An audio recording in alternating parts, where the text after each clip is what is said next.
The harmony of resilience, aligning mind, heart, and community. Thank you all for being here today. I'm truly honored to stand before you to share insights that have the potential to transform not just how we work, but how we live. Recently, I had the extraordinary privilege of interviewing Miska Yeboah, a visionary whose work has created ripples of transformation across continents. Miska isn't just a thought leader, she's a force of nature who has dedicated her life to empowering Black entrepreneurs, particularly women navigating treacherous professional landscapes. Her methodologies for building resilience have lifted thousands from the quicksand of systemic barriers and into the sunlight of sustainable success. What makes Miska remarkable isn't just her brilliance, it's her relentless commitment to creating pathways where others see only walls. Have you ever noticed how we're constantly fed this fairy tale about success? This neat little narrative that goes study hard, get the degree, land the job, climb the ladder, live happily ever after. It's a lovely story, truly. The only problem, it's about as realistic as expecting your Uber driver to be a unicorn. The truth is, success isn't linear. It's not even a zigzag. Sometimes it's a maze where the walls keep shifting. Sometimes it's a mountain where the peak keeps disappearing into the clouds just when you think you're reaching the summit. I used to believe resilience was simply about endurance, gritting your teeth, putting your head down, and bulldozing forward. Turns out I had it all wrong. After my conversation with Miska, I realized resilience is something far more nuanced and beautiful. It's about creating harmony between your mind and heart, especially when life gets messy. And life, my friends, always gets messy. That's not a pessimistic view. That's just acknowledging the weather patterns of human existence. Let me tell you about Lamar Falconer, a Jamaican born entrepreneur who co founded Alto Leap Inc. When Falconer migrated from Jamaica to Canada, he didn't just face the typical entrepreneurial challenges that keep you up at night. He encountered cultural adaptation hurdles that made him question his very identity. He faced fierce competition in an industry where people who looked like him were as rare as snow in Kingston. What did Falconer do? He could have retreated to safer ground. No one would have blamed him. Instead, he leaned into the discomfort. He focused on blending his engineering expertise with business acumen while building a diverse team that valued innovation.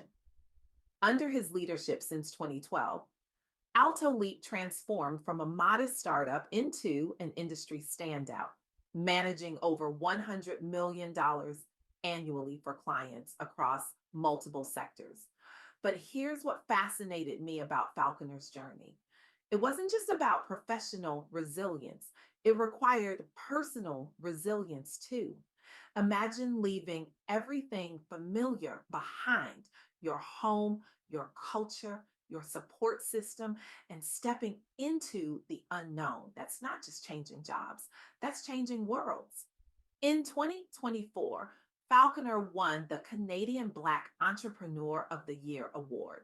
But that trophy doesn't tell the story of the countless moments he probably wanted to quit. The moments when the voice in his head whispered, maybe this isn't for you. The moments when potential clients would subtly question his credentials in ways they never did with his white counterparts. That's where Miska Yeboah's first principle becomes so powerful. Perseverance isn't just about pushing forward, it's about aligning your mind and heart in harmony. True resilience means setting boundaries, practicing forgiveness, and somehow maintaining love even in difficult circumstances. But how do we create that alignment? That brings us to Miska's second insight. We must balance our inner world. The decisions we make, what we eat, who we surround ourselves with, how we think, shape our life's path. When our thoughts and emotions are aligned, there's less chaos and more clarity for positive action. I'm reminded of a fascinating podcast episode highlighting how Black entrepreneurs navigate systemic barriers. These business leaders described facing what felt like a rigged game, limited access to capital, restricted networks, and implicit biases that their peers simply didn't encounter. Their solution wasn't to complain about the unfairness, though they certainly had every right to. Instead, they adopted mindset shifts toward gratitude over scarcity. They focused on actionable strategies like intentional networking. They used storytelling as advocacy. Most importantly, they reported finding greater clarity amid chaos by aligning their internal beliefs with external actions. This alignment led not just to business growth, but to personal fulfillment. Many described early years marked by indecisiveness or chasing fleeting success until they learned that balance was key. They had to stop the exhausting pendulum swing between ambition, the chase, and presence, the here and now. This isn't easy work. It requires constant vigilance. It means catching yourself when you slip into scarcity thinking. It means noticing when you're making decisions from fear rather than possibility.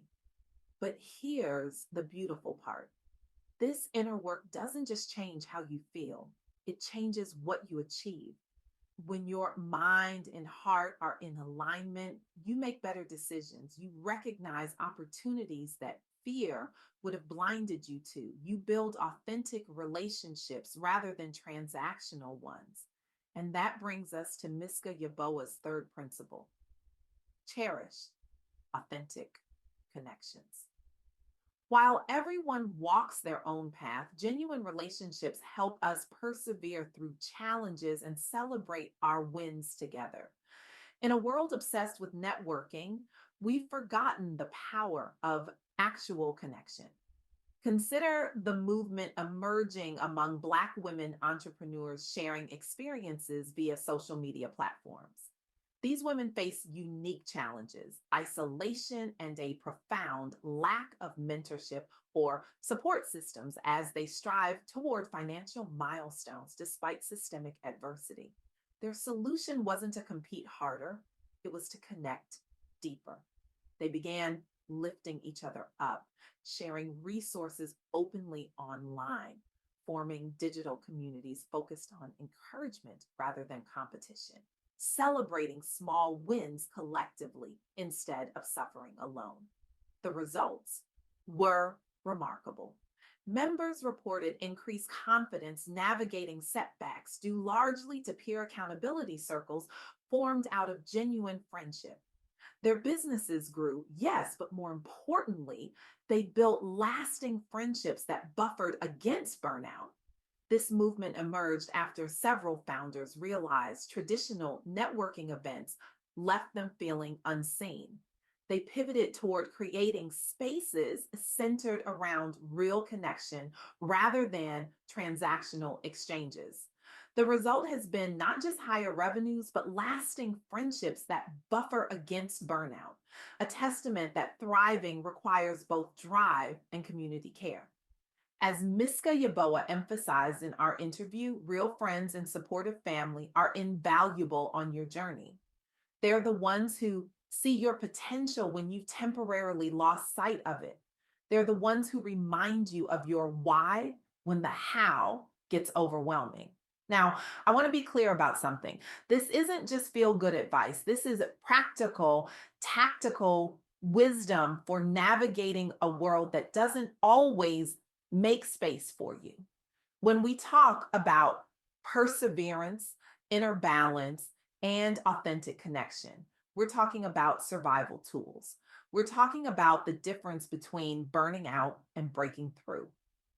In our work at the Pink Parachute Diaries, we often discuss how talented Black women are handed pink slips while underperforming men receive golden parachutes.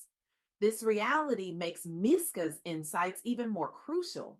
When the system isn't designed for your success, you need extraordinary resilience to thrive anyway. But here's what's powerful: These principles work regardless of who you are or what you're facing. They're universal human truths wrapped in specific experiences. So, what does this mean for you? What's the one thing you can do differently after hearing these insights? I challenge you today to take one concrete step toward aligning your thoughts with your heart. Perhaps that means setting healthier boundaries at work. Maybe it means reaching out honestly for support from someone you trust.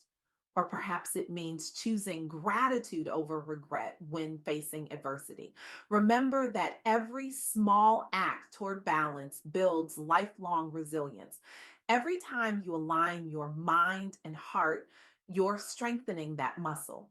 Every authentic connection you nurture becomes part of your support system. We live in a world that wants us fragmented, our minds racing in one direction while our hearts pull us in another. A world that celebrates hustle at the expense of health, a world that rewards superficial networking over deep connection. But what if we refuse to play by those rules? What if starting today we committed to the radical act of alignment? What if we dared to pursue success without sacrificing our souls in the process?